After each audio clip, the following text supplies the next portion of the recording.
started. So we'll call this meeting to order at 5:30 on March 19th, 2025, and we will take attendance. Looks like everyone is here. I believe Ms. Milburn will probably come in here shortly.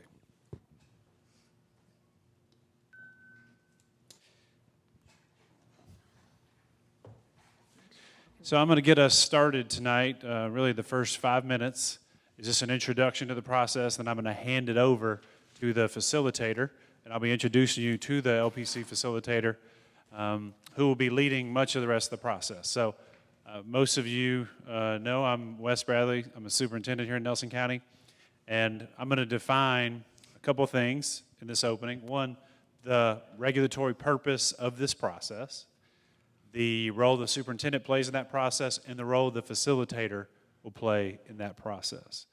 So, in general, I'm going to go very broad strokes here. Ultimately, the local planning committee develops a draft plan. That plan is called the DFP, also known as the District Facility Plan. Right now, if you go to Google and you type in Callaway County DFP or Barberville DFP, or Marion County DFP, their DFP will pop up. So there's 170 districts across Kentucky. There's 170 DFPs across Kentucky. You can find them right now if you just go to the internet. So ultimately, you're also providing choice to the local Board of Education. As a group of diverse community members across Nelson County representing different stakeholders, you're providing a vehicle for local board members to choose from. Anything you do or put on the DFP doesn't necessarily make it an actionable item immediately for the Board of Education. The Board of Education would then choose to act or not act on any particular item. You'll hear more about this throughout the process from the facilitator, but a big part of the local planning committee is public input, not just from the LPC, but also from communities across Nelson County. So there are 3 public forums, and the facilitator will talk more about that. I believe at the next meeting, they'll also talk about any specific rules or regulations that you guys want to ensure that occur during that public forum process. Finally, the key is knowing that the LPC allows the district and the board to continue to move forward to choose different items. It also allows the board to access specialized funding across not just the local revenue, but the state revenue. So I share that as a broad introduction to the process. My role really is pretty similar to the role I would play with the Board of Education. So I'm a non-voting member, and I'm a bridge between the local planning committee, the Board of Education, and really the facilitator and other stakeholders, just to keep them informed of what's going on. I'll also be participating in some additional public engagement and public forums related to facilities that are not necessarily even a part of the planning committee. My role also is to ensure we're looking long-term and thinking about enrollment, facilities, finances, not just today, but as you look over the next 5, 10, 20 years. And finally, part of the role of the superintendent is to understand decisions that may have occurred 10 years ago, 20 years ago, and what that looks like as we move into the future. So finally, I'm going to introduce our facilitator from the Green River Regional Educational Cooperative. It's funny, some of you, when Mr. Nyhoff walked in the room, you're like, oh, he used to teach me. So I think there's at least one of you at the table here. So Mr. James Nyhoff works for the Green River Regional Educational Cooperative, but more importantly, as a part of that service as a facilitator, he's going to work to really ensure that the LPC team understands the job at hand and keeps the LPC focused. So I'd say in some districts there's a facilitator that comes in externally, in some districts there's not. I think our board voted to hire a facilitator to keep the LPC focused, on track, and understand kind of the what's at stake as we continue to pursue additional funding. They also make sure that we're following requirements. There's an 82-page book that has a number of mandatory requirements in it that they make sure we follow. They also really look to facilitate with you the community engagement process in public forums. So to speak a little bit to Mr. Nyhoff's experiences, in addition to being a teacher at Nelson County High School that I believe 1995? 91 to 95. In addition to that, most recently, Mr. Nyhoff served as a superintendent in Shelby County Schools, and if you see in the second bullet point there, was the KASS president, which means he really led superintendents around the state of Kentucky in looking at legislative priorities and the work that occurs as we continue to advance public education. So I think we're very fortunate that Greg was able to support us with a strong facilitator with lots of experience working with diverse groups. It's a coincidence that James also happened to teach here 30 years ago. So here he is 30 years later, and I introduce Mr. James Nyhoff. From this point, really, James will be facilitating the rest of the meeting tonight. So thank you, James. Bradley. I have to tell my wife I got an ovation. It's been a while since that's I would just tell you that since it was mentioned that I spent some time here, I've really been looking forward to this because, especially with this first meeting being here in this school, so I made sure I got here early enough to walk the hallways and check out my old classroom and all of those sort of things. And I said to the young lady in there, I said, I used to teach in this classroom. She said, oh, were you the first ROTC instructor? I said, no, it was before that. She said, wow, that was a really long time ago. So it was a while ago, but it feels like yesterday in many ways to me.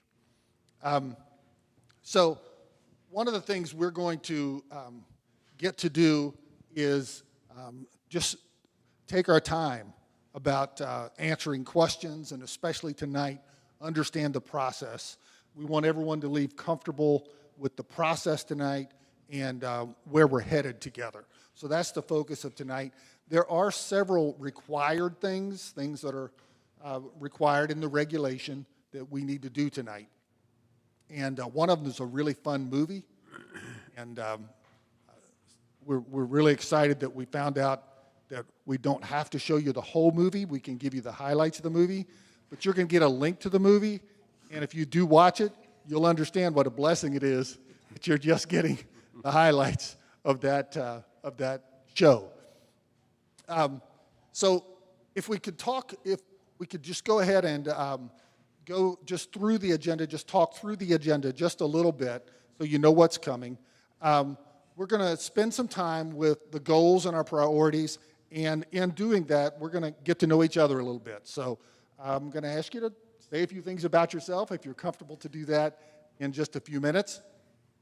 And then we'll look at our calendar and our public forums. This is a busy, busy time of year, and so we want to make sure that we are as aware as possible of all the potential dates, and we'll do our very best to all be here when these things are scheduled. And then we have this large section that you see, the regulation compliance part, and we'll have some help. I won't do all of that. We'll have some help in sharing that information with you. And then when we get down to the end, we'll need to select a chair and a vice chair and make sure that we approve our calendar and so forth so that we're ready to go for our next meeting. So up until that point, any questions? We're good to move on? All right, so let's go on and let's talk a bit.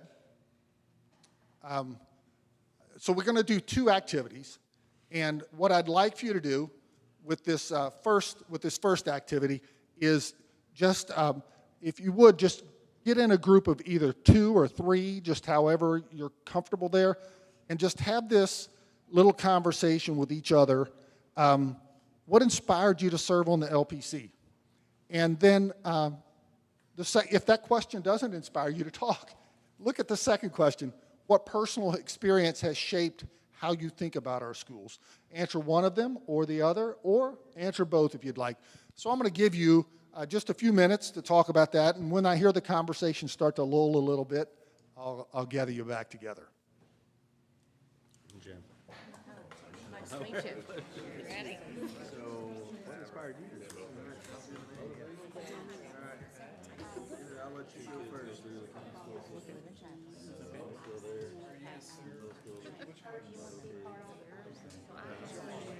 grader and a fifth grader. To the LPC or to the In Carolina, like I was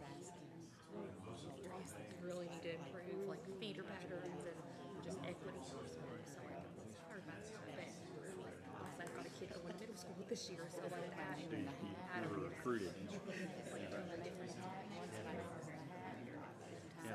third grader, Austin, but I also have a sixth grader. So I lived through this exact year with the fallout. Well, I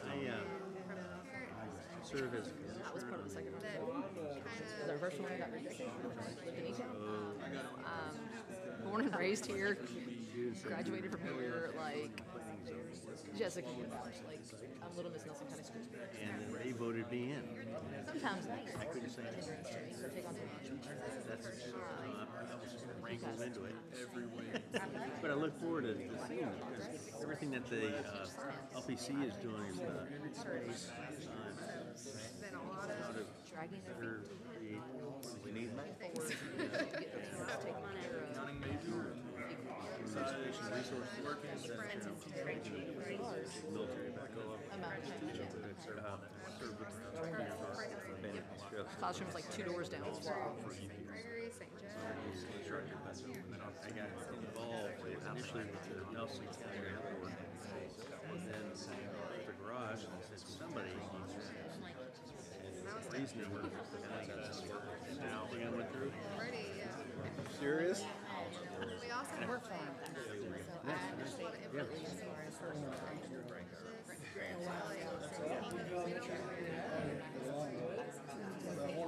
Tracy came and talked to us at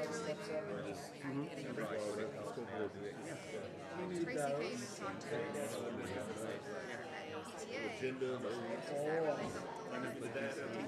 Somebody who was sitting through this. And graduated already, and graduates this year. Right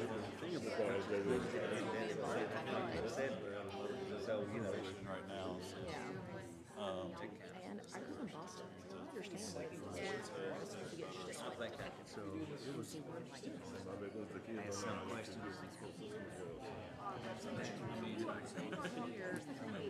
I remember you here when I was at the old. I remember you here. You know, even I knew you was worse off than we were. I played girls basketball, but you left the year I came in. Well, I tell you, they have I went to pro coach St. Thomas.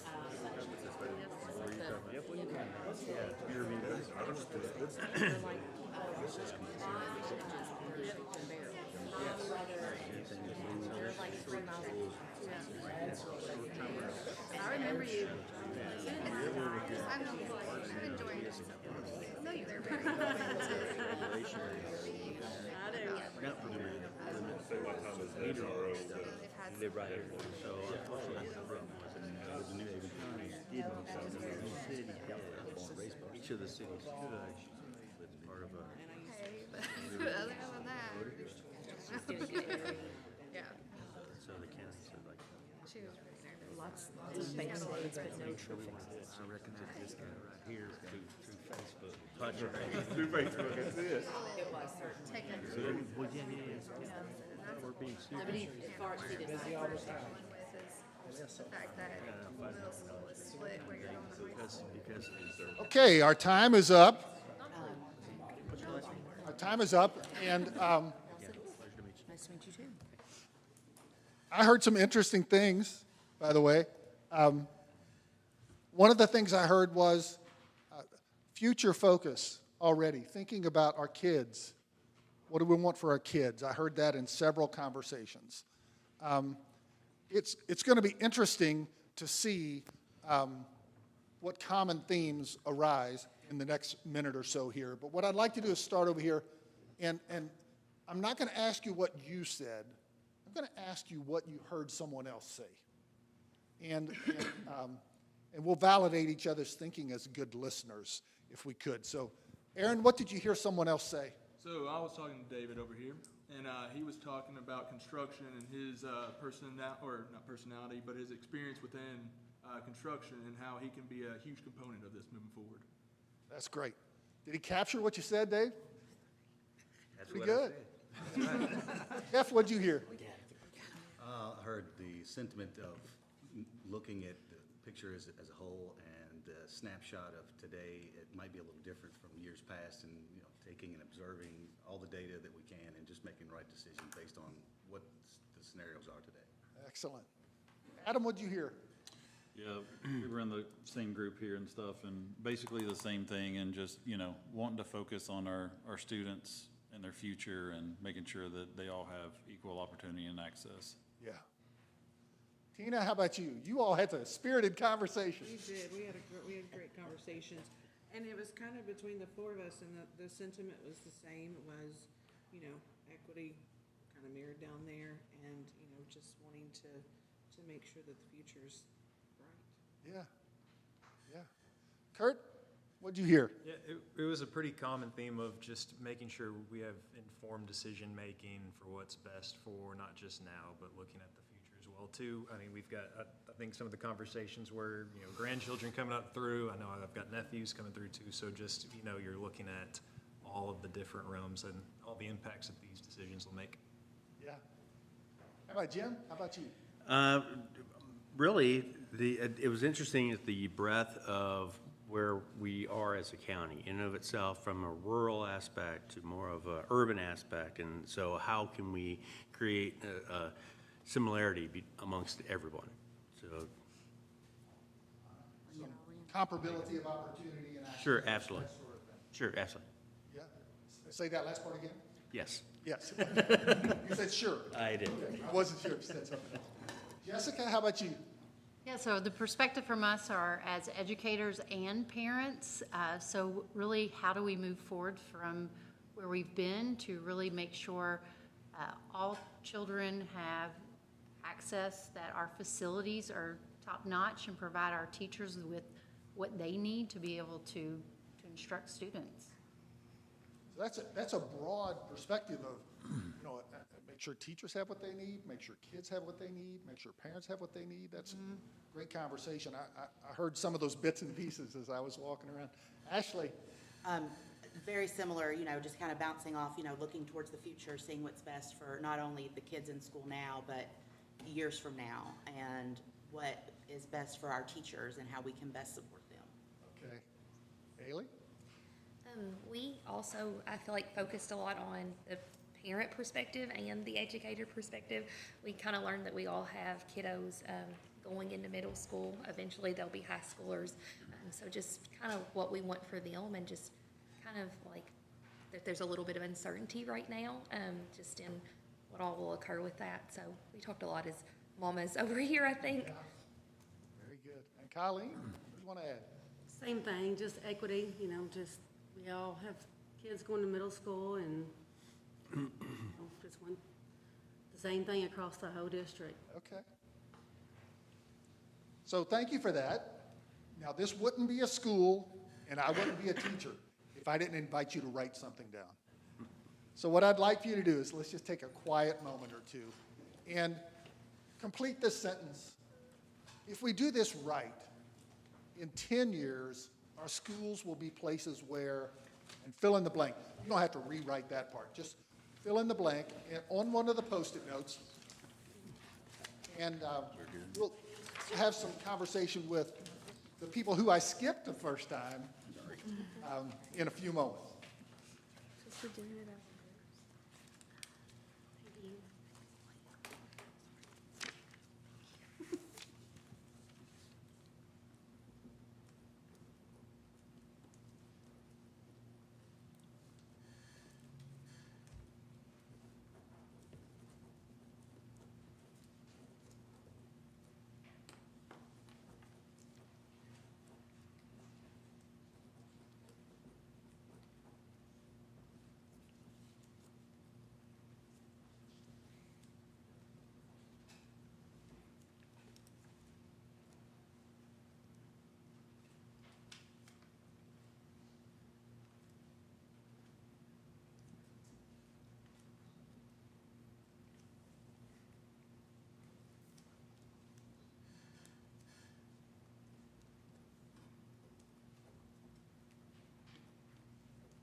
looks like most of you are finished or nearly finished. So, Shannon, we're going to start on your side. And I want you all to know, one of the things I do now is I do a lot of leadership coaching with principals and various leaders across Kentucky. And one of the things I've learned about leadership coaching is sometimes you just ask the wrong question. And so I invite people that I coach and work with that if I ask the wrong question and you're just sitting there saying, James, this is not that fun because you're asking me the wrong thing, I want you to reserve the right to tell me that and say, or just change the question, answer the question that you think I should have asked here. So take a lot of creative license here with your response. So Shannon, would you like to share yours? If not, we'll pass, but you're welcome to. If we do this right, in 10 years, our schools will be places where students are excited to attend. Where students are excited to attend. I like it. If you are comfortable with us capturing that and remembering it and putting your name with it, would you put your name on it? And then if you would, if you'll just walk back and put it on the glass right there, then I'll collect those later. And I'd like to come back to this as an anchor point to make sure that we're doing what we said we wanted to do. So I think we go to Sean, right? Sure. I put, if we do this right in 10 years, our schools will be places where all students have equal opportunities and access to world-class programs aimed at developing an independent and prosperous future for themselves. All right, so I don't know about everybody else, but I would like to hear it again. Okay. Do I have to do the sentence starter? Or we just jump in? Sure. All right. If we do this right in 10 years, our schools will be places where all students have equal opportunities and access to world-class programs aimed at developing an independent and prosperous future for themselves. All right, Sean, let me just say, I don't know what you do for a living. I'm guessing you're an educator, and I'm guessing you're writing a mission statement. Sure, it's close. How close was I? You're real close. I need to go buy a lottery Real ticket. close, yeah. All right. Got it. I liked it. I liked it. Thank you. You hit all of the big rocks. Well said. And again, if you're willing for us to save that, write your name on it, and if you would post it up there where Shannon posted hers. Which takes us to Renee next, right? If we do this right, in 10 years, our schools will be places where students, staff, and the community can come together and create the best environment for our schools for academic achievement and student success. Environment for academic achievement And student success. student success. One of these, you're a high school person, right? Oh, yeah. You talk like a high school person, by the way. There is just a way that high school people talk, and you do it. Thank you. Compliment.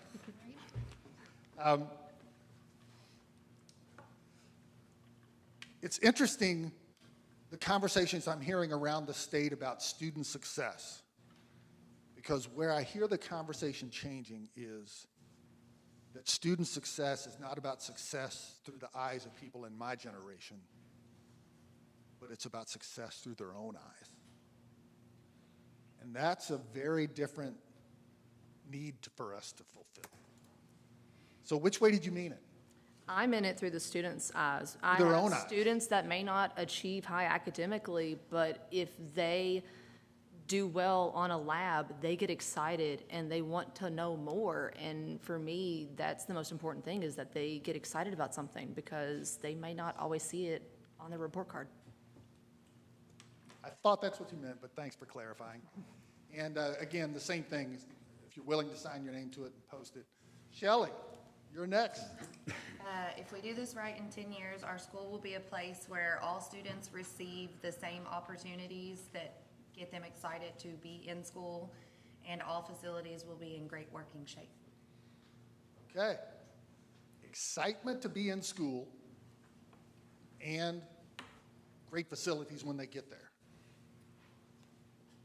It's really good. It's really good. Tons of research right now about where curiosity measures are high. Kids say, I get to explore my curiosity in school. Attendance rates are super high. Behavior rates are really good.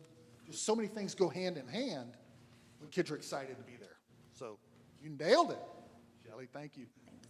Nicole, let me just say, one of the one of my favorite kids. You're not supposed to have favorite kids, but there was a guy here by the name of Terry Milburn when I taught here that was the coolest guy in school. I mean, I just thought he was a cool guy. I bet you're not related to him. My husband might be. He's a basketball player. He was a basketball player. He was a cool guy. I've always wondered what happened to him. When I saw your name, I thought, I wonder if there's some connection. Okay, I won't ask any more of those questions. You're fine. My husband has a lot of family. Could be, I don't know. My dad told me when I start trying to figure out who's related to who, it means I'm getting old. Well, that and it could be scary. So what'd you jot down? So if we do this right, in 10 years, our schools will be places where our students, children, and staff will feel it as a place for learning and growing, along with some availability to be able to speak about things that could possibly still need improvement. Wow. I think I'm seeing a little pattern here, gang. All right, Kevin? So Kevin's not as fancy as everybody else. Kevin, you just be Kevin. If we do this right, in 10 years, our schools will be places where families are fighting to get in. Ooh, Ooh, I like that one. that's a great one. That's a great one. And there's a lot of indicators saying school choice is going to become a bigger and bigger factor in this country as we move forward. Good job, Kevin. And again, if you all are willing to post them, go ahead and sign your name to them and post them. Jim, it brings us to you. If we do this right, in 10 years, our schools will be places where every child has access and opportunities to be successful and prepared citizens who can live, work, and grow in Nelson County. Okay, you're going to have to do it again. Let's hear it again. Okay. If we do this right, in 10 years, our schools will be places where every child has access and opportunity to be successful, and so they're prepared citizens who can live, work, and grow in Nelson County. All right. We're going to put them in charge of this place. I like it. And will I pronounce this right? Joe Eddy. No, no. You're killing this man. That's your new name from No, now it's on. not. Yes, it is. Please. Your name from now on. If my wife is watching, she Joe will Eddy. Joe Eddy. It's Jody. It's Jody. We're just going to completely get around that. That did not happen. Erase last 5 seconds. Jody, you could fire me on the spot. Man. Go home early. My wife said, what happened? I said, Jody fired me. Yeah, Jody, yes. All right, Very much Jody, so. I won't do it again. All right, appreciate that. If we do this right, we're going to call me Jody. And our schools will be places where students are safe, they will thrive, and the facilities will still be efficient. Safe and thrive and efficient. Expand on efficient a little bit. Well, it's still. Is it energy efficiency or is it bigger than that? I was just thinking, more of safe place to be, and the building is still modern enough to where they can still have the technology needed to be where they're at in that situation. Which ties somewhat to what Kevin was saying. People are fighting to get in here. Yeah. All right, like it. Dave, you've been waiting patiently. If we do this right, in 10 years, our school will be a place where every student has ample opportunities. As their job changes as they get older, they feel comfortable enough to, as technology, for example, or something changes, they can feel right back into those goals they needed. Getting to their goals. Right. Student goals. Right. Love it. Love it. So quick question for the rest of you. Does anybody have something you're just saying, man, everybody else has talked and they missed this. I just want to add this one. Or did it kind of cover what the rest of you had too? Thumbs up? All right. If you haven't posted and you're willing to, please do that with your name on it. And then we're going to move on to the next. We'll transition as you do that. Can't read my writing. So we're going to talk just briefly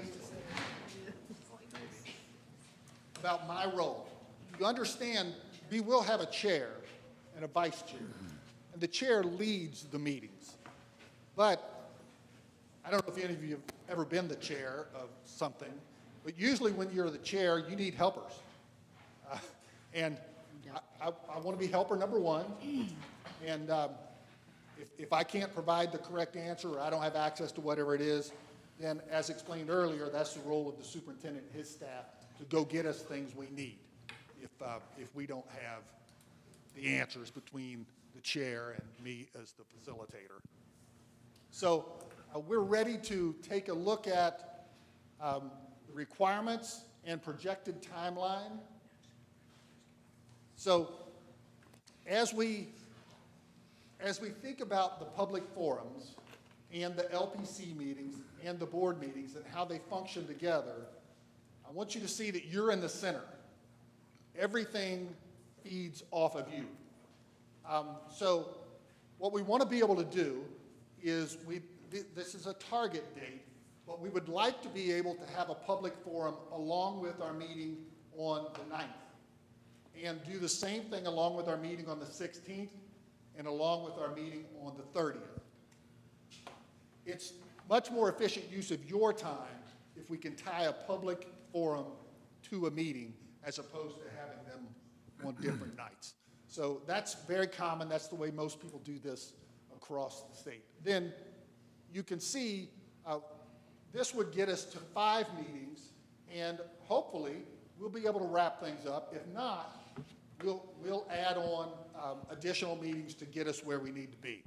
Now, the board has some roles in along the way, and of course we'll update the board on our work throughout the process.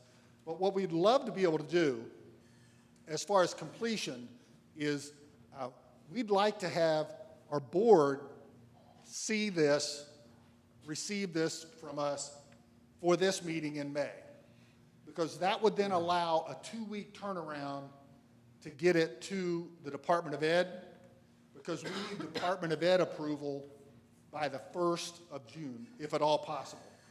That keeps all the funding opportunities available to us moving forward, and we certainly want to get you access to all the funding opportunities. So, to that point, I'm going to stop, just take a look around the room, questions, discussion, thoughts about our tentative timeline. Give me a thumbs up if this makes sense so far. Good? Ready to move on? Makes sense. Just curious if there's conflicts with those dates. I'm going to call on the superintendent to tell me about the review of dates and possible conflicts. Awesome. You mean, when you say conflicts, do you mean like someone in the room having conflicts? Yes. Oh, I think it's safe to say somebody's going to have conflicts because we got the 20 people. Really the standard would be from the group, the Wednesday nights are the nights that would be the active process. I think it's also know that it's tentative. Right? So the big thing here is it's hard to predict past really probably the middle of April where the LPC is. So this is very much a generic projection. I think the other challenge is we have to notify the newspapers,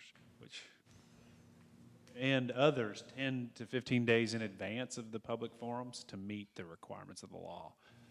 Posting on the website or sending emails don't function currently within the law. So I share that to say this is a tentative timeline. Wednesdays were the night that kind of have worked in the past, and we do expect that there would be some conflicts of the 20 at times. We also saw last time we had about 95% attendance most of the nights on Wednesdays, but there is some tension that does happen.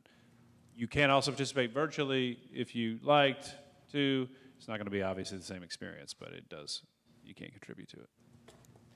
Very good. Other questions or discussion? I have a question. Yes, sir. So is there a requirement for a quorum for these to go forward? And then where and how are we going to coordinate who's going to be able to be there to be able to meet the quorum requirement? Yes. Superintendent, do you like to speak to that, or were you going to speak to that? Yeah, the quorum is 10 people. So traditionally, we don't have the challenge with 10. We've never had a challenge meeting the quorum of 10. Again, so this would be 4 years ago, we had about 95% attendance. Being consistent with those Wednesdays, trying to make them 90 minutes or less was kind of a goal. So I think it partly depends on those public forums too, whether there's 10 people that speak at the public forum or 2 or 22. But that's just some context. So 10 people is the quorum. Thank you. Anything else? Okay, let's move on. So they will vote on this later in the meeting. Yes. Once the chair is once the chair is established. Very good.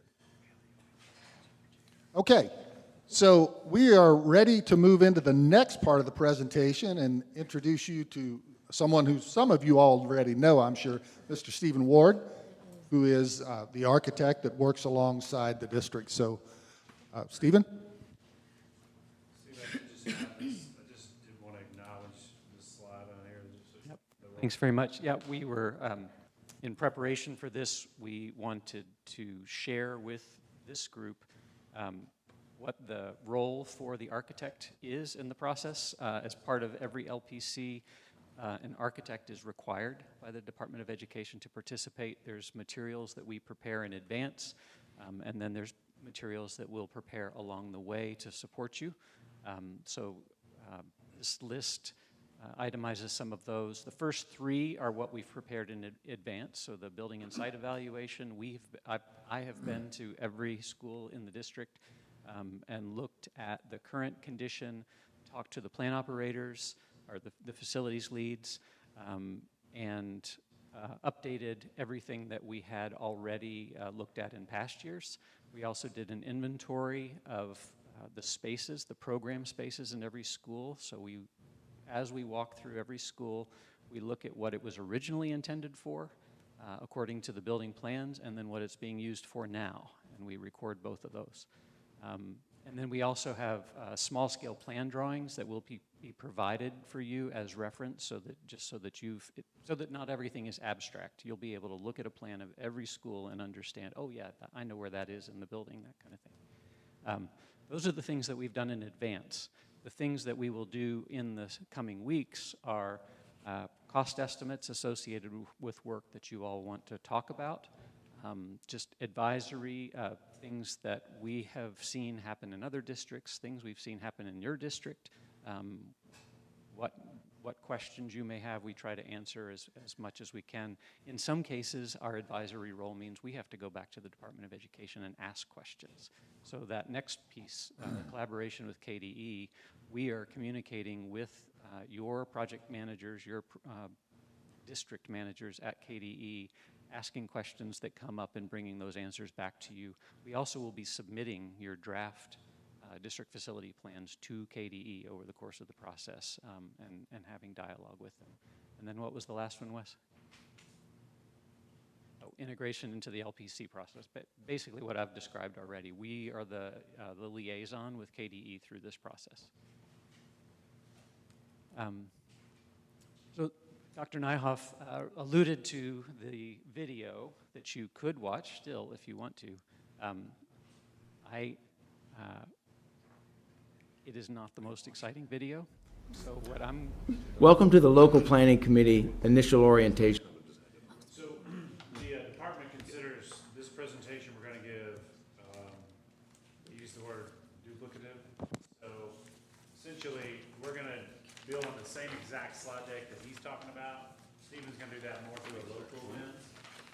This note-taking sheet that is being passed around has notes from his presentation that are kind of like a guide reference. And we'll come back to this presentation and Yeah, so I'm just going to end up going through a PowerPoint. The benefit of doing this with the PowerPoint is that it can be more interactive. I'm going to go somewhat quickly because it's not riveting information, but it is important information. If you have questions along the way, just stop and ask. This is for you all to be able to get familiar with this process. So just let me talk and let questions go by. So the agenda, a lot of this will be obvious, but there's a mission statement. There's a little bit of history that's gotten us to the point of doing this process now, associated with CARA in the early 90s. So we'll talk about that a little bit. We'll talk about what's expected to come out of this process and best practices associated with it. Equity, we'll end up talking, you'll hear me joke over the course of this thing about real construction prices versus KDE construction prices, and it has to do with equity across the state. we can't use the current market local construction prices in setting up the cost estimates for the DFP. KDE has established a kind of benchmark set of pricing guidelines, and that establishes equity and parity among districts across the state. So we'll go over that a little bit. Adequacy, that has to do with why I took inventory of all your facilities. We're going to make sure that you've got the spaces you need to serve students well, and that the spaces provided match up with the models that KDE has put together. Step-by-step DFP process, there are multiple pieces. Everybody always focuses sort of on the priority pieces and the descriptions of projects in the DFP, but there are multiple pieces of the DFP that are important, and we'll talk about that. The evaluation I talked about briefly already. We've done assessments of each facility, we've done inventories, and we've provided the drawings that will be given to you. And then there's some discussion of how funding happens for districts and how capital construction in particular is funded. So the process. This is important, so I will read it. This is why this whole program was put in place. The mission of the Kentucky Department of Education District Facilities Branch is to assist each Kentucky school district to wisely assess their facility needs and to help direct their planning efforts to create a learning environment which fosters equity and adequacy to help each student in the Commonwealth reach proficiency. They come back to equity and adequacy a lot when we talk to the Department of Education, and again, they're trying to make sure that Nelson County gets the best you can get, but that you're doing the same thing that Boyle County is doing and JCPS is doing and Bowling Green Independent is doing. That's the equity and adequacy they're looking for. The legal basis. I won't read all of this one, but as I mentioned, this whole process came out of CARA in the early 90s. The regs that we use on a daily basis were generated as policy out of CARA, and the whole thing is based on the legislature's obligation to provide for an efficient system of common schools throughout the state. The legal basis, the establishment's maintenance and funding of common schools is the sole responsibility of the General Assembly. That's why we have the regs from the General Assembly, and if some of you may know that the regs are being rewritten now and there may be a replacement of those regs in the near future, but that we've also been waiting for those for a little while. Common schools shall be free to all. Common schools shall be available to all Kentucky children. Common schools shall be substantially uniform throughout the state. So again, the equity part of the mission.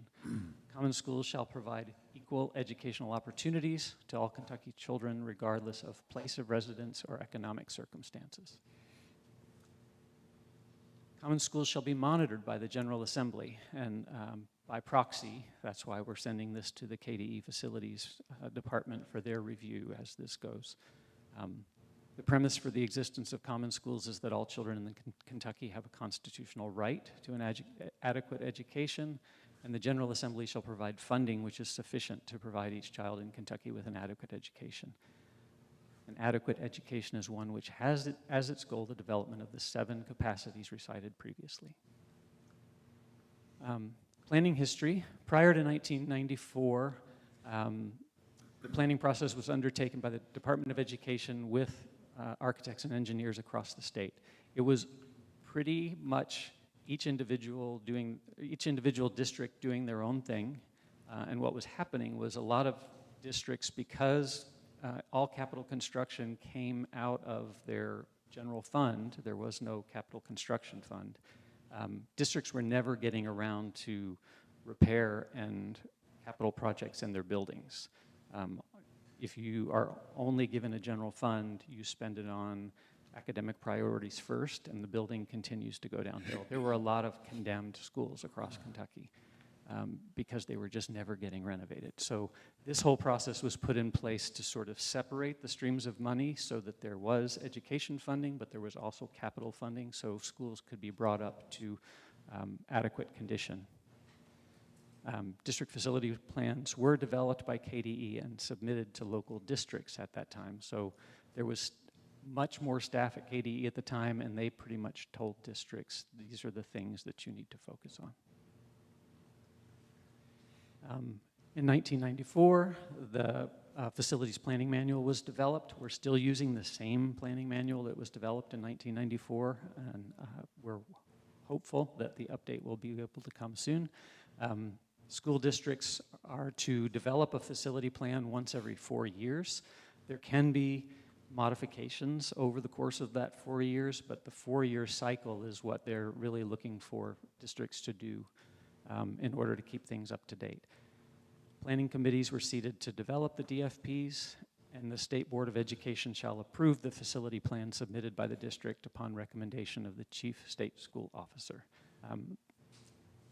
That is the target, is that when you guys are all finished and the board has approved what you've done, it will go to the state for their review and approval at the end of this whole process. Who is the chief state school person? Probably tell me that.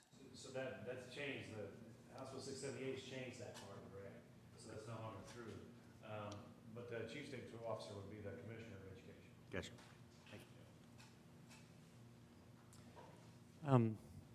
Between 94 and 2004, KDE reviewed the process, advised districts, and conducted the public hearings. If you were part of this process back during that time, KDE actually came to each district and ran these things. We didn't have the facilitators, we didn't have me presenting these things. KDE themselves had staff that ran every local planning committee. In 2004, they changed that a little bit to basically that's when they started producing the videos, and they started to add additional conditions so that you all have more information, and kind of got us to the process where we are now. 2006, the School Facilities Task Force was established. Again, I think they just kept trying to refine the rules. None of this, at least as far as I know, made it into the reg. The reg is still the same, but these are the sort of internal policy things that changed to tweak the process and to address concerns like the fifth one down. Major renovation definition was revised to allow roofs and HVAC after 15 years. They started to recognize that some of the cycles of requirements were too long. They were saying, well, you can't renovate your roof for 30 years, and roof warranties only last for 15 to 20, so they had to continue to adjust things as they learned. Facility planning outcomes. How does the planning effort positively affect student performance? Thermal comfort's a big one. Adequate technology is a big one. Thermal comfort in particular, everybody knows that if you're in either a hot, uncomfortable schoolroom or a very cold schoolroom, it's more difficult to pay attention. It's more difficult to feel like you're in a conducive learning environment. Technology, obviously, we all know how that has affected educational outcomes and the processes today. How do decisions made on these schools affect the long-term financial picture of the district? That's something we'll end up talking more over the next few meetings. Do the plans for this school address all of the problems identified, or are they simply a piecemeal solution? We will talk some about long-term and short-term decisions, and how the district facility plan can inform not only the next 4 years, but set in place some goals for even beyond that if you get things in the plan now. And when complete, how will the school compare to other schools within the district, region, and Commonwealth? Best practices, 90% of facilities shall be in good to new condition. They used to rate schools when the reg was first put in place as 1s to 5s. 1s were in brand new condition, 5s were in almost condemned condition. They tried to get rid of all 5s, then they tried to get rid of all 4s. The goal, obviously, is to have every school be a 1 or 2, if you can get there. The reg coming out of CARA, and since then, the regs did a great job of getting schools across the state in much better condition. Current facility plan accurately reflects district needs. That's what we're trying to put into place. All buildings shall be accessible. That's also a building code requirement. So pretty much if we touch a building, it has to be made accessible. But the goal here is that that this can prompt a building project. Accessibility becomes a special priority in the district facility plan and can prompt a project. All buildings shall meet technology goals. No portable classroom shall be in use. That was a big problem in the early 90s, and I think has mostly been resolved in most of the state. Provide adequate maintenance staff, about one per building, and funding for maintenance and operations. Quality custodial services, controlled resource supplies. Building and ground shall be clean, safe, and well-maintained. So a lot of this is internal to the district and not necessarily capital construction related. And a district-wide energy management system shall be in place. Equity for this whole program is always going to be part of the goal. The RS Means Price Guide, this has been modified also a little bit. Again, the reg hasn't changed, but the way KDE is handling it has changed a little bit. But there is a national resource that provides construction pricing that can be used as sort of a baseline so that everybody's working from the same information. KDE now has handled that as they're basing it on insurance replacement values. So that's how they've come up with what school pricing can be based on so that everybody across the state's looking at it the same way. But this doesn't always align with what I might tell you is current construction in this region of Kentucky. And we'll have those conversations along the way where I'll try to relate to you what we're seeing relative to what the baseline information is. Adequacy, equal to a given requirement or occasion. You'll see along this process that KDE provides model programs which basically establish what they say is adequacy for across the state. And they discourage a whole lot of variance from that, although they have built in some modifications. Here's one of those model programs. So you can start to see, let's see, there's a pointer on here, right? Maybe not. The elementary school enrollment across the top, you can see if it's 300 students, you get these spaces. If it's 400 students, you get these spaces. These can be modified or prorated depending on the size of school that you're planning to do.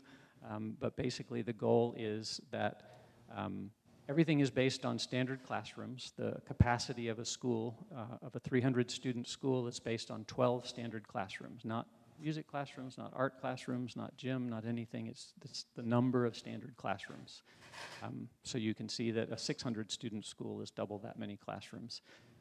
The place where you have some discretion is in this locally identified program space allowance. These are not necessarily assigned for any particular purpose, but can be decided at the district level and in some cases by the SBDMs in the individual schools.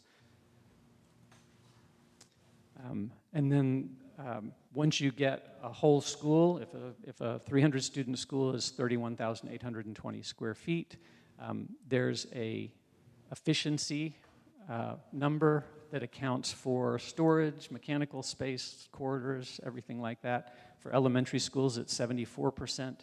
I think for high schools, it's 68%. Middle schools is 71%, but it basically is a multiplier that gets you to a 43,000 square foot model school with 143 square feet per student. There's similar model programs for middle schools, high schools, area technology centers, anything that we may need to put on the district facility plan.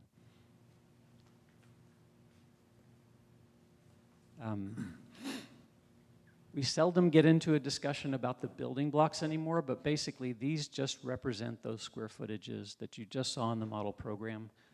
We probably won't go through exercises where we're actually working with the building blocks of the program, but we will be talking about relative sizes of spaces and what that adds up to if you're proposing any new school construction or anything like that. So you can start to see how, if you start with these building blocks, you can configure them into how a school might lay out.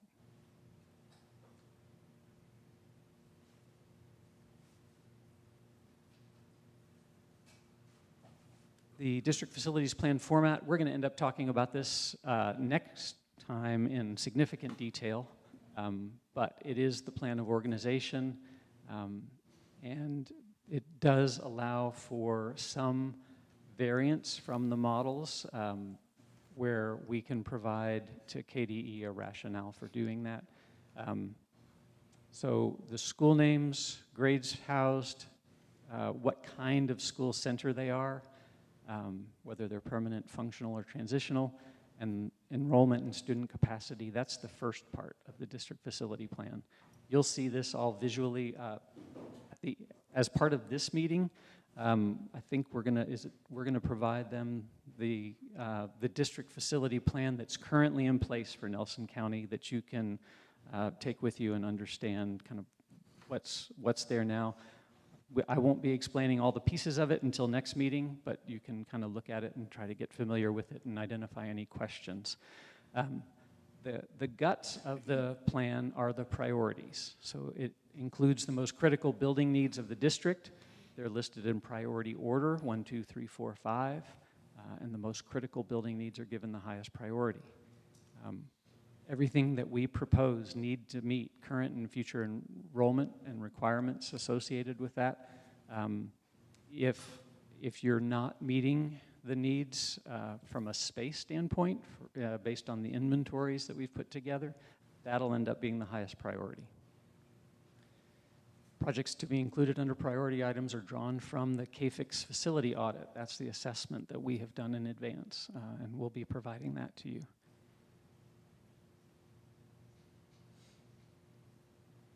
So new construction, additions, and major renovations can be based on the model program and the inventory, how it relates to your current inventories, the requirements of the reg, and especially unsuitable building conditions.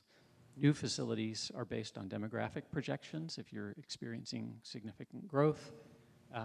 Any buildings that are substandard and need to be replaced, so there's unsuitable conditions, and existing capacity versus future enrollment. Major renovation, this is one of those that they've changed a little bit over time.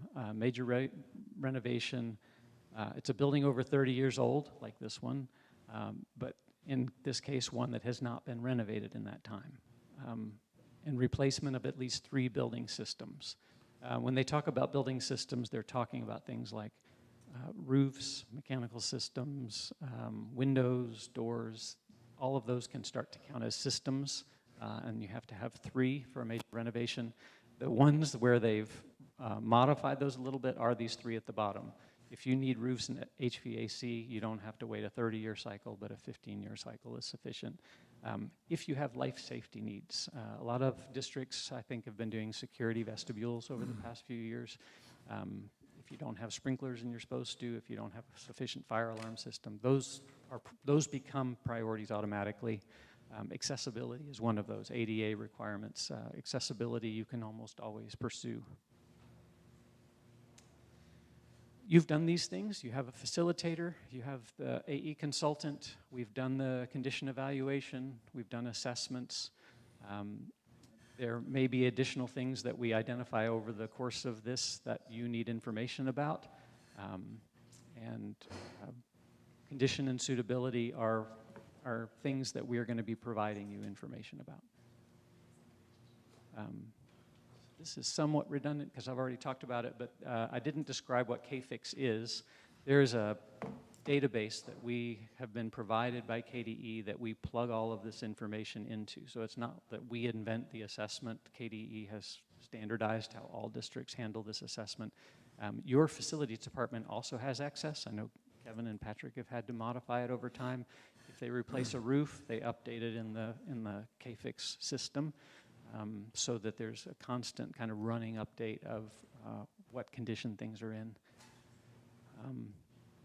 We will, over the course of this process, collect information about educational programs from the district, financial information you'll hear about, any specific district information that either the administration wants to provide, or it may come from the community, it may come from the planning director for Nelson County, something like that.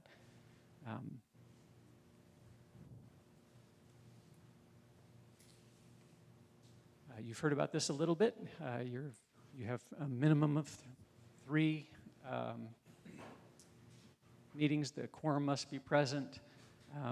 Public forums, a minimum of 3 must be held, and those have to be advertised in advance. All of this, I think we've gone over pretty much. The draft plan development, so when maybe meeting 2, 3, 4, when you are ready to be putting together a draft DFP, we handle kind of making sure that it meets all of the requirements, so this committee will tell us what needs to be in it.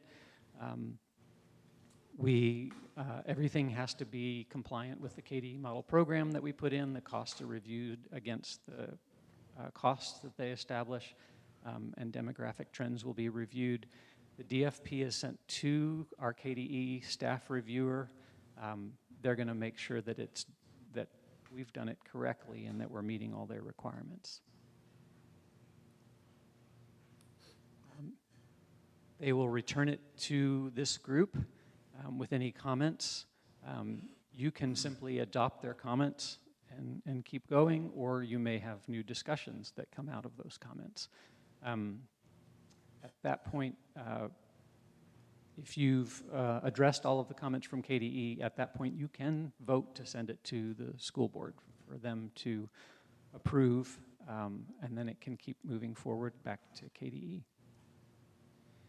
The public hearing process, that hasn't been mentioned so far. That'll be at the end of everything. Once there is a district facility plan that everybody has agreed to, there will be a formal public hearing where it's a recorded event. It's advertised 2 weeks in advance, and KDE will provide a hearing packet that establishes exactly how that event needs to go. The district facility plan is provided to anybody that is there for public review. They can make comments at that event, and a report will be generated out of that and go back to the local board. At that point, the Board of Education is responsible for accepting or rejecting the hearing officer's report. That report and the plan can be forwarded to KDE, and at that point it would be approved at the KDE level. And the difference that Mr. Bradley was referring to is that it's now reviewed and approved at a staff level instead of going to the board. If it's rejected by the state, you guys have more work to do, and we have to make revisions. So House Bill 678 changed the process because it was taking too long. And the bureaucracy was kind of, it was hoping to go back 6 to 12 months at times. So right. You had to get the DFP submitted 40 days before a Board of Education meeting. And those were every 2 months, yeah. So the final approved plan is submitted to the state. This kind of goes through what we just said. At this point, the DFPs are approved at the KDE staff level instead of going to that board. After the Board of Education's meeting, it comes back to the local board, and the approved plan can go into effect. At that point, it gets posted on the state's website, and it's accessible. All of the district facility plans are accessible on the KDE website. Rejected plans are returned for more work on your part. The format priorities. Again, I'll go through more of this next time, but 1A is new construction. That is the number one priority. It also means if it's a 1, 1s and 2s are similar. If it's a 1, it means that you intend to do it in the next 2 years. So a 1A is new construction you intend to do in the next 2 years. 1B is new construction to replace inadequate spaces. Sometimes it's expansion, sometimes it's replacement of a section. It goes through them there. Sometimes it's consolidation of schools or replacing deteriorated facilities. 1C is major renovation. That, again, is what it would hit 3 systems minimum, but usually it ends up hitting just about everything, where you're replacing ceilings and lights and mechanical and a lot of different systems. 1D is Kira strands. That is typically technology renovations. So you can pursue a project that's just about technology renovation. 1E is renovation to upgrade all existing facilities to meet the most current life safety requirements. So 1E is where we will prioritize life safety changes. 1F is where we will prioritize accessibility changes. So all of those are the priority ones, and it means that you intend to do them in the next 2 years after the plan is in place. So the 2s track with those exactly. The 2s mean that you're intending to do them in years 3 or 4 of the plan. All of the requirements, all the criteria is the same, except it's in the second biennium. Other projects. Number 3s are construction of non-educational additions or expansions, and some of the examples are given there. Kitchens are need-to-haves, cafeterias are need-to-haves, but they're not student-programmed space like classrooms and other educational spaces, so they are priority 3. 4s are management support areas, so central offices, bus garages like the one we're doing for you now, or central storage areas. 1s through 4s are the ones that are identified as part of the district's need. So whatever costs we come up associated with priorities 1 through 4, that establishes the dollar need that will go to the legislature. Historically, number 5s, discretionary construction projects, were not part of that district need, and either you had to pursue them as part of another priority, or the funding for it came out of the general fund from the district, or there were different ways you could get to number 5s, but they're considered discretionary. And the change that Mr. Bradley alluded to a few minutes ago, House Bill 678, gave more access to funding for discretionary projects, so that'll be a discussion that we'll have over the course of the next few weeks. So any renovations or additions that don't meet any of the requirements of the previous priorities would fall as number 5s. Functional centers, anything that's doing fine but you want to change them, that would be a priority 5, and then extracurriculars like sports and other activities like that. Funding. Fundings that are available for construction of schools are divided into unrestricted funds and restricted funds. This gets beyond my understanding a lot of the times, but unrestricted funds include general fund monies. You can do what you want with general fund monies, and they're determined by the SEEK funding program. Those are used for everything else, so you tend not to want to use those for capital construction if you can help it. Restricted funds are monies that can only be used for capital projects and for no other purpose. That's what the district facility plan is about. If it's not on the district facility plan, you don't have access to restricted funds for those projects. So that's really the crux of what this document we're going to produce is. All of those funding sources, though, need to be considered during this process. So here's a list of the restricted funds. These come from different sources and and they can come to you for different reasons. we'll have more conversations about why and how these funds become available, but ultimately, the key thing to know is that all of these are, have to be accessed through district facility plan priorities. You don't have access to any of these funds without including them in priorities 1 through 4 on the district facility plan, and now sometimes 5. So Katie, if they were to summarize the purpose of the plan, they would say it's that slide, to access those funds. That's basically what they said. You're trying, yeah, if you want access to this funding, that's what the DFP's for.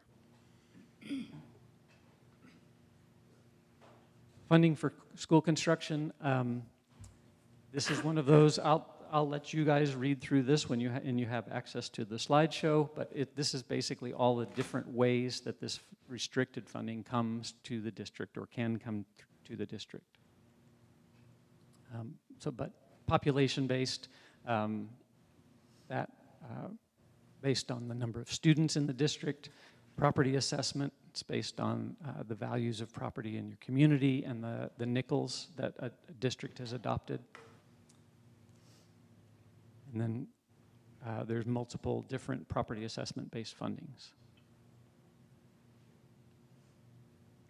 And then qualified need-based funding, which is comes through the Kentucky School Facilities Construction Commission and is another different source for different reasons.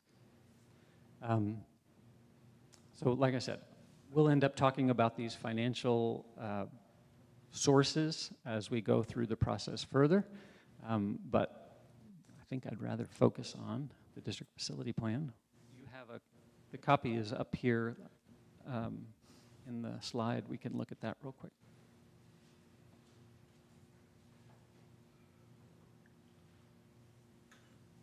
This is one of the plans that you'll get. There's, I think, 15 total.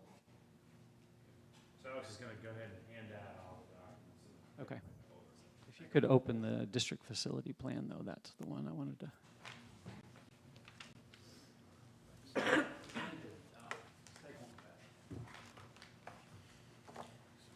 Again, just so it's not abstract, I wanted you to get a look at this real quick. This is your current district facility plan. So what it shows, if you can go back up to the top, Mr. Bradley, what it shows is that this was originally approved in 2019. And I mentioned that things can change over the course of the cycle. There was an amendment done in 2022 and a finding done in 2022. An amendment is when you call the LPC together and significantly modify the plan you've already got in place. So that was done in year 3 of your district facility plan. And then a finding is a limited change to one facility. So that, again, it calls the LPC back together, but it's really for a very limited need. And it's very restricted how you can do a finding. As you go through the district facility plan, you'll see that if it's in italics, it's a modification that was made as part of the amendment. If it's underlined, it was a modification that was made as part of the finding that was done in December 22. You'll see a lot of crossed out things where things were removed. So here you can start to see all the underlines. That was part of that finding. It was associated just with Nelson County High School. But then everything that was italicized was the amendment that was made in earlier 2022. We're going to go through this in detail next meeting. I think that's me.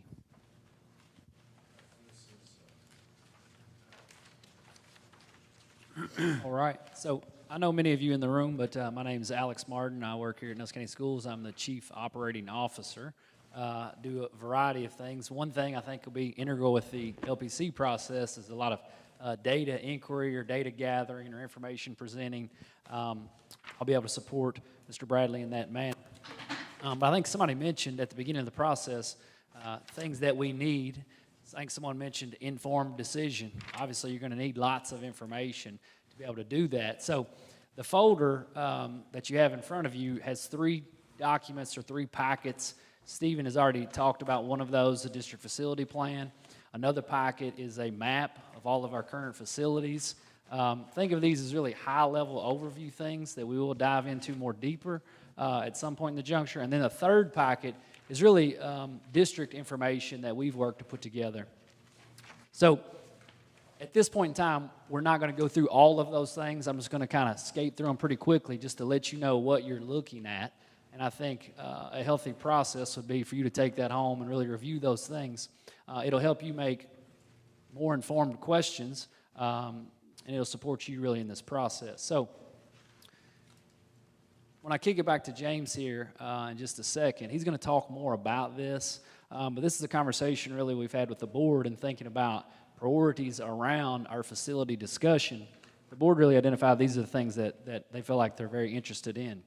As you think about learning more, getting more information, you want to think about what other data might I be interested in knowing about. And so James will lead this process in just a little bit, but that's really the purpose of the first page, is thinking through what other information might be useful. So again, quickly, I'm just going to go through these. You have a couple of pages on really population density throughout the county, some census data, enrollment, current enrollment numbers, enrollment trends over the last 7 years. We also have some high-level overview of assessment information. So you'll see things like KSA scores, current I-ready scores that kids are taking at our elementary, middle, and high levels. We also have some transitional data where we talk about our workforce program. And then another conversation is really about educational opportunities. So equity and access was brought up a lot, and so thinking about what programs are available inside of our different facilities. This highlights at the middle and high school level some of the elective or program-based offerings that currently exist. Also, we're going to dive in and have a conversation around transportation, things like how much does it cost to bus our students, how many students ride the bus, how far are they riding the bus, what does that impact look like, what percentage of kids are on a bus a certain amount of time, again, how much does that cost. We'll dive into construction, capital construction funds, and our bonding capacity, and what our property assessments have looked like over the last 20 years. And then cost of delivery, meaning, how much does it really cost in each of our buildings to teach our students. So that's the information that we have in the folder for today. And again, we will dive more deeply into those things throughout this process. So per reg, meeting one, those have to be given to you. That's when we don't take all that to you all at once. We recognize that the next few meetings we'll have to unearth and talk through that to ask better questions. I share that just to know why we're giving this to you today. So. I had a quick question, I'm sorry. So last night, thank you so much for all this information. Last night at the Cox's Creek Board meeting, I think there was a Mr. LaFayers there, and he talked a lot about feeder patterns and just about like extracurricular activities and opportunities for students in the community. Will any of that data be shared here? I think James is ready here. So yeah, I think our next discussion really is thinking about what other different information might we want, and I think you're getting us started. Very good, and thank you very much, Alex. Well done. And just remind you that if you could take us back one slide. All of this stuff's available to you, as Superintendent Bradley said, and you do not have to decipher it all alone. That will be revisited in the future. But if you want to ask questions prior to, the staff's certainly available, and I'm certainly available. Okay, let's go on to the next slide. So those of you who are board members, feel free to weigh in on this, but this wheel chart is the result of some conversation that the board had about how do they communicate to you what their priorities are as a board. They create an ad hoc committee like this, not only because it's required, but also because they want to. They want community voice. They want the voice of a broad range of folks to come back to them with a draft of LPC, of the district facility plan. So what they've said to you is they're thinking in terms of three broad areas: staffing priorities, student priorities, and operational priorities. And when I saw it, what I saw was student priorities front and center right there. And as you all were saying earlier, that drives everything. And I think you're in alignment with what the board is thinking with regard to that, the student priorities. And so you can see they have three areas in each. Now, that brings us to the question Haley asked about Mr. LaFavor's report last night at the board meeting. Certainly it fits. Where would you say it fits in the wheel? Student priorities. In the student priorities section. Okay, so that would be just a prime example of, hey, here's something, and in this case, you know it exists because you've already seen it, that I think what you're saying is you'd like for everybody to have access to that information. I think it would be really beneficial for the LPC to Okay. see what he shared last night. Okay, so would you be able to take on providing that for us for our next LPC meeting? Okay, so the answer is yes. What else do you see as you look at this that you would want to know about, that you would want to see reports on, that lead us toward the outcomes we want that you were discussing earlier at the beginning of the meeting, what we want in 10 years? Is there anything else you need to know about staffing or operations or another topic? And we'll continue to come back to this question. Certainly. Each meeting, because we know your needs are going to change as we get into the And your head may be swimming a little bit right now with all you've gotten tonight. We have the current priority data request on there too. I think it'd be important we've got new members on LPC. There's some from 4 years ago on here as well too. I think there were like 5 different options that were discussed during that time. It was everything from community campuses to one high, one middle, to like one high, 2 middles. There was one where Bloomfield was left and you had the 2 community campuses too. So if we could just see what was discussed, all of the plans that came with that too, that would be great just as a starting point from what were the discussions 4 years ago, what's changed in the environment. That's in our email also. Yeah. Say that again. That's in our email that we were all sent. Yes. All you have to do is kind of go through it and it's all documented. Okay, so we can review that, but we can also send that again in the follow-up to this meeting. Just another reminder, sometimes it's easier to cycle it back to the top of your box. So we'll make sure that happens, and can you make a note to make sure that happens for us? He's already got it down. He's on top of it. Very good. So any other discussion, questions, or thoughts? And again, we'll revisit this slide. I've got something. Yes. In the packet that we've received, I see where there is current and past enrollment and population density. Is there a projected report? Yes, there are and will be projections shared in future meetings. And again, Alex could speak to that more, but that will be coming. Anything else? One additional thing, if we're talking about equity access on the time on a bus, about 40-ish% of kids, 40 minutes to 60 minutes, seeing areas impacted the most, like if there's a certain area impacted by the 60 minutes versus just 20 minutes. Some travel time data? Correct. Okay, so we're getting that down as well. Yes, he's noting that, some travel time data. What else? How current is this information? Today. Okay. Anything else? Okay, good. Thank you for that. That just helps us be more, have a more impactful meeting the next time if we know some of those things now. Let's move on to the next slide. We have really 2 activities to do. I want to talk about being an effective chair and an effective vice chair. And I'll just tell you, as we discuss this idea of being chair and vice chair, I want to emphasize how important it is, but I don't want anyone to feel like it's such a big thing that nobody can do it at the same, you know what I mean? We want to strike a little bit of a balance here. So let's talk first about leadership. Some experience in keeping meetings focused or ensuring voices are heard I think it's valuable. So someone who has chaired something before, doesn't have to be something of this nature, could be a church thing, could be something school-related or community-related, but someone who's chaired something before and watched that and has a general working knowledge of Robert's Rules of Order, but I'll be able to provide support for that, certainly.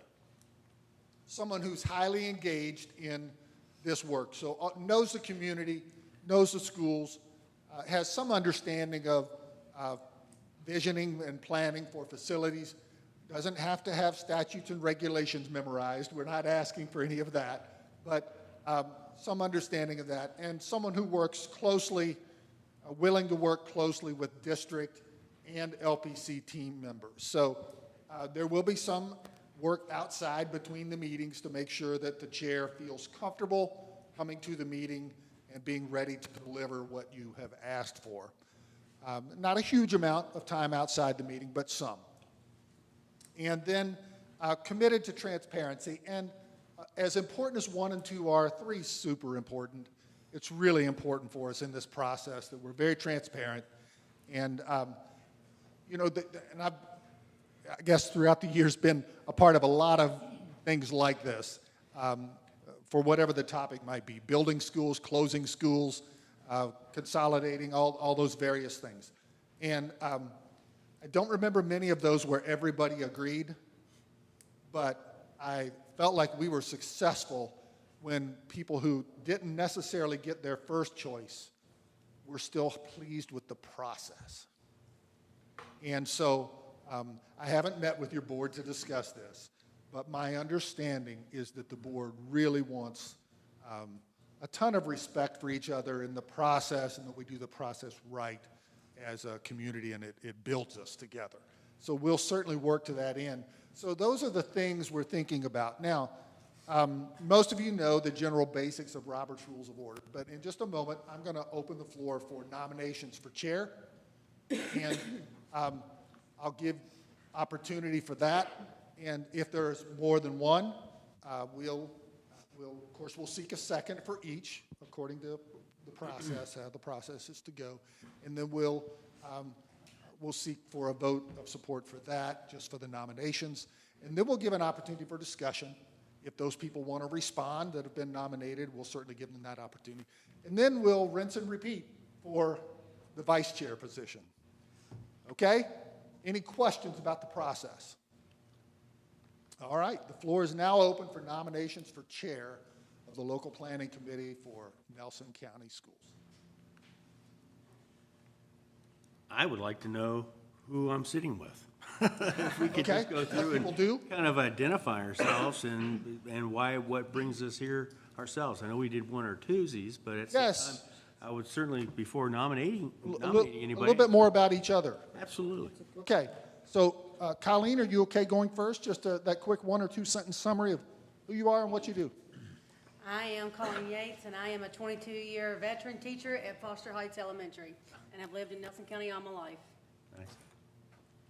I'm Shannon Walls. I'm the parent rep from Boston. I have 1 child who started OKH this year and 1 that's still at Boston.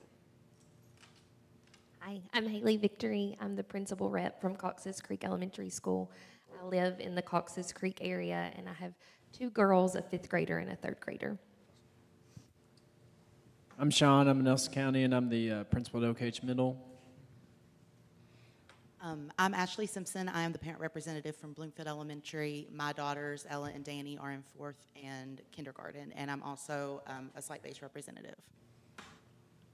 I'm Renee Shannon. I am the teacher rep from Nelson County High School. This is year 8 for me, and I have a daughter that's graduating this year. I am Jessica Sokolsky. I'm the principal of Nelson County High School. I have 3 students in the district, 1 at Cox's Creek, 1 at OKH, and 1 here with me. I'm Shelley Newton. I am the teacher representative from New Haven School. I also have 2 children in the district, a kindergartner and a 5th grader, and I myself went through Nelson County Schools and graduated from Nelson County High School. I'm Jim Nelson. I'm from Boston, and all my kids are out of the system. And I work as the UPS, but also with the Nelson County Planning and Zoning Commission. I am Nicole Milburn. I am the parent representative for Bloomfield Middle School. I have 3 children. Audrey, who graduated from Nelson County, Tate, who is a junior this year, and Gage, who is a 6th grader this year at Bloomfield Middle. I was currently on the board, and I currently served on site base for Bloomfield Middle and here at Nelson County. There you go. My name's Kurt Merrifield, principal at Thomas Nelson High School. Been with the district for over 10 years. I have 1 kid at Foster Heights and then 2 nephews in the high schools as well. Kev Mattingly, I've worked here for 25 years. I'm the facility director. My kids have grown and graduated, but I've got a 4 and 8-year-old grandson coming on. So I'm in for the long haul. It's very important. My name is Tina Long, and I am a community representative. I live in the city of Bloomfield, and I currently serve on the city council. I'm Kim Hogan. I'm the HR director for Nelson County Schools. I have 3 children who graduated from the Nelson County school system, and I have 3 grandchildren who will be attending the Nelson County schools. Adam Gossam, I'm the parent rep for OKH. I've had 2 children graduate from the school system here, and youngest daughter's in 6th grade at OKH currently, and I've served on several site-based committees. I am Jody Gilliland. I am the school board member, and I am a retired police officer, a school resource officer here for 4 years, 2 daughters, 1 at Nelson, 1 at Cox's Creek. So you could arrest me. I could have. Retired. Jeff Dickerson from the New Haven Community at Large member, and my son Max graduated in 2019, and previous board member. I'm David Cook, been in construction business my whole life, about 100 years, something like that. But I graduated in '76. My children are already out of school, and I do have 1 grandchild, 3 years old. So she'll probably be coming here sometime. I'm Aaron Cook, special education teacher at Thomas Nelson. Born and raised here, been through this my entire life. I also have potential kids who will be going through this system as well, so very invested. Okay, thank you. Any other questions about qualifications of each other, conversation? We can do that, certainly do that. Okay, so I'm going to reopen the floor for nominations for the position of chair of... I would like to nominate Jody.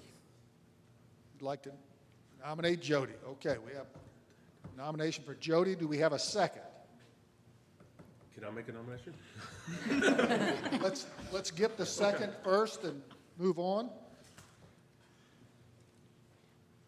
I'll say. We have a second. Jeff, okay. Do we have other nominations for the chair, the role of chair? I'd like to nominate Nicole Milburn as chair. Do we have a second? I'll second. We have a second. Other nominations? I would like to nominate Ms. Sokolsky. Okay. Do we have a second? A second. We have a second. Ms. Yates? Okay. Any other nominations? We have 3. I'd like to nominate Adam Gossam.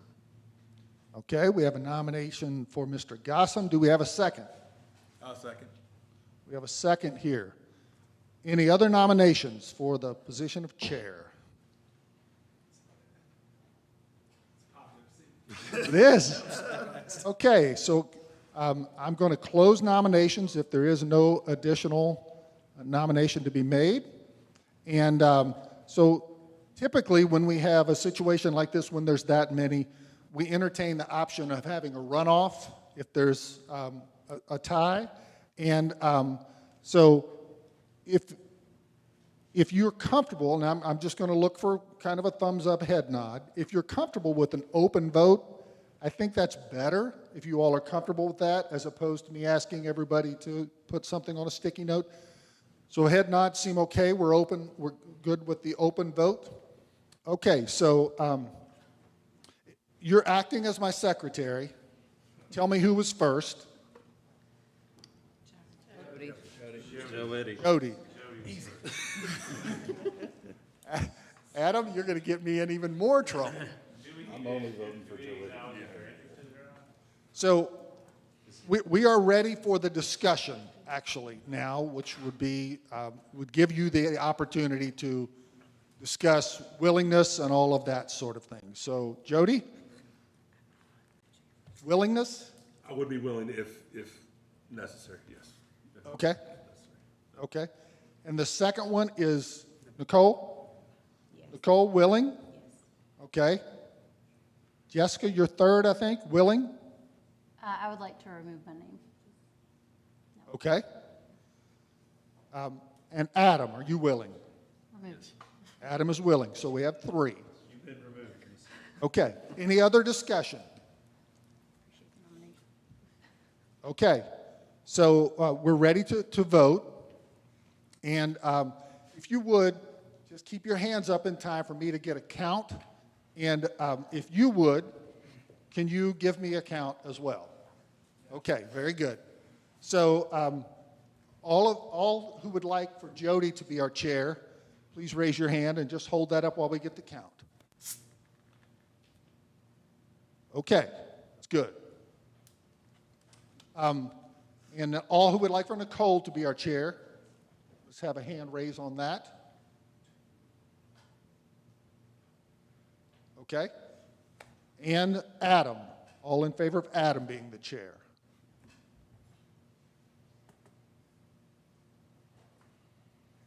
Okay. So I got 13 there, and 3 and 3. Okay. So Adam, you are now our chair. I think we have to do a vote on just that, just to get the no's on it, if no one votes no. Excellent. Excellent. So we're going to do a yes/no vote to fulfill the requirement of the process. So we're going to go one more time, and then we're going to have to do this in a roll call sort of way. All right, so I'm going to call the roll in the order they are on the slide. So I'm going to start on this end, and we'll work our way back. We'll start with Colleen. Oh, no, you're up there. That's okay. That's okay. We can start. Okay, we'll start with Colleen. Colleen, yes or no? Yes. Okay, Shannon. Yes. Yes. Haley. Yes. Sean. Yes. Ashley. No. Renee. Yes. Jessica. Yes. Shelley. Yes. Jim. No. Nicole. No.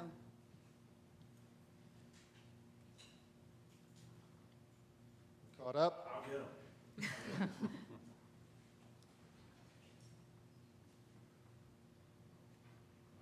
Very good. All right, we'll start back at the bottom and work our way up. Oh, yes. Kurt. Sorry. Yes? Yes. Kevin? Yes. Tina? Yes. Adam? Kim, you missed me. Kim, but Sorry. I'm a yes. Kim? Adam? Yes.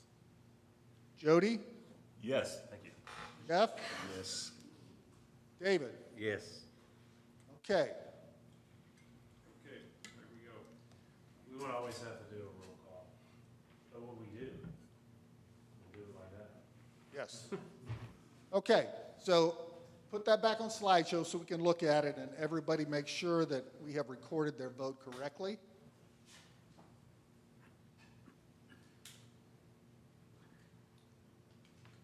All right, so what we will do is I'll go ahead and conduct the selection of the vice chair, and then I'm going to turn it over to you, and I'll help you along the way with, we'll finish up, get the rest of the meeting wrapped up. Okay, so we're ready to have nominations for the vice chair, and so nominations are open for the vice chair position. I'll nominate Jody again. Okay? I'll second it. Okay, we have a motion and a second for Jody to be the vice chair. Jim? I nominate Nicole. Nicole as vice chair. And do we have a second? I'll second. Second. Ashley. Do we have other nominations for vice chair? I would like to nominate Kim Hogan as vice chair. Nomination for Kim. Do we have a second? I second. Second is Tina. Other nominations for vice chair?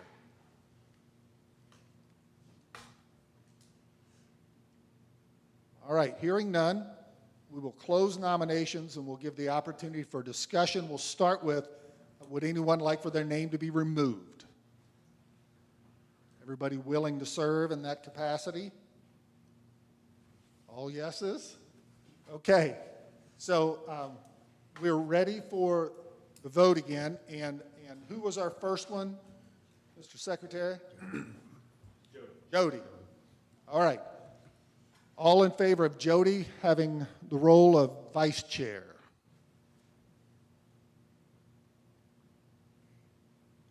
Okay, thank you. And Nicole was next. All in favor of Nicole?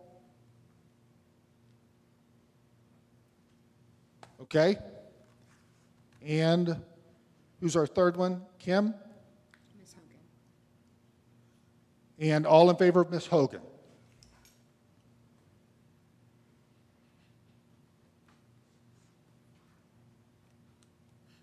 Okay, you get 12, 3 and 4? Okay, very good.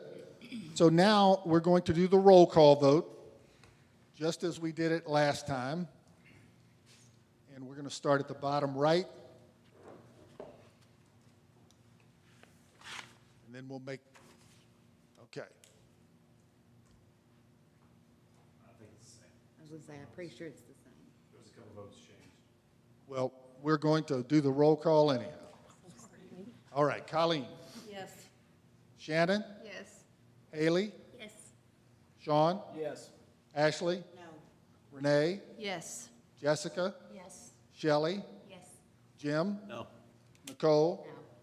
Kurt? Yes. Kevin? Yes. Tina? Yes. Kim? Yes. Adam? Yes. Jody? Yes. Jeff? Yes. Dave? Yes. And Aaron? Yes. Okay, so we have a chair and a vice chair. We want to thank you for your willingness to take on those roles. And I believe these mics are on, is that right? Yes. Okay, so Adam, you can just pull it close to yourself there to speak so you can be heard. And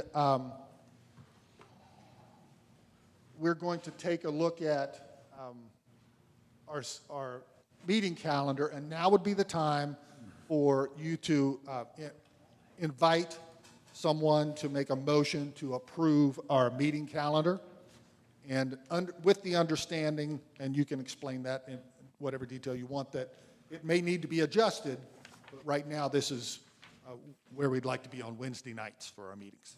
Okay. Sounds good. I'd like to see if there's any motions to approve our meeting calendar for the LPC as presented.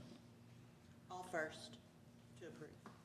We have a motion from Ashley, All right. I second. second from Tina. All in favor? Aye. Any nays?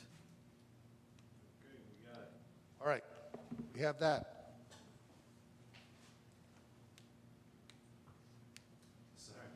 Do we have, and while we're getting that caught up on the slide, are there any questions about, we're about ready to adjourn, any questions regarding our next meeting, what else you might need to see and want to see to make sure that you have all of the information you want before we come back to the next meeting? Or do you have any questions about what we're going to do at the next meeting? Stephen has shared, Mr. Ward has shared a lot of what he's going to be doing, and then, so you kind of have an idea, but any questions about any of that? All right. If in the meantime, between now and the next meeting, you have any need to reach out to me, if you'll just contact the central office, they'll give you my contact information and all of that stuff, and I'll be glad to. Okay, if you'll attach that to the follow-up email, that would be great. If there are thoughts on additional information we would like to see before the next meeting after reviewing this, do we send you an email or where does it go? Share a slide, you can type anything you want. Okay. And we'll monitor that on a regular basis, daily, to, and if that merits an email to everyone saying, hey, by the way, this was requested, here it is, we'll do that. We want to do everything we can in between meetings to keep things moving on the meeting nights. So, Adam, if I might, I'll ask the superintendent if he has any secretarial things we need to say or do before we adjourn. I just want to thank everybody for being here. It was 90 minutes, and Stephen took one more minute than the guy on KD's video, so. It was a lot better than that video too, just saying. It was more educational. Yeah. Adam, if you're ready, you may call for a motion to adjourn. Yeah, I just want to take a minute to thank everybody for being here and being willing to be involved in stuff, and thank everybody that presented tonight and stuff. So looking forward to this process. And if nothing else, I'll ask if there's a motion to adjourn. I'll make a motion. Second. All in favor? Aye. All right. Thank you all. And adjourn.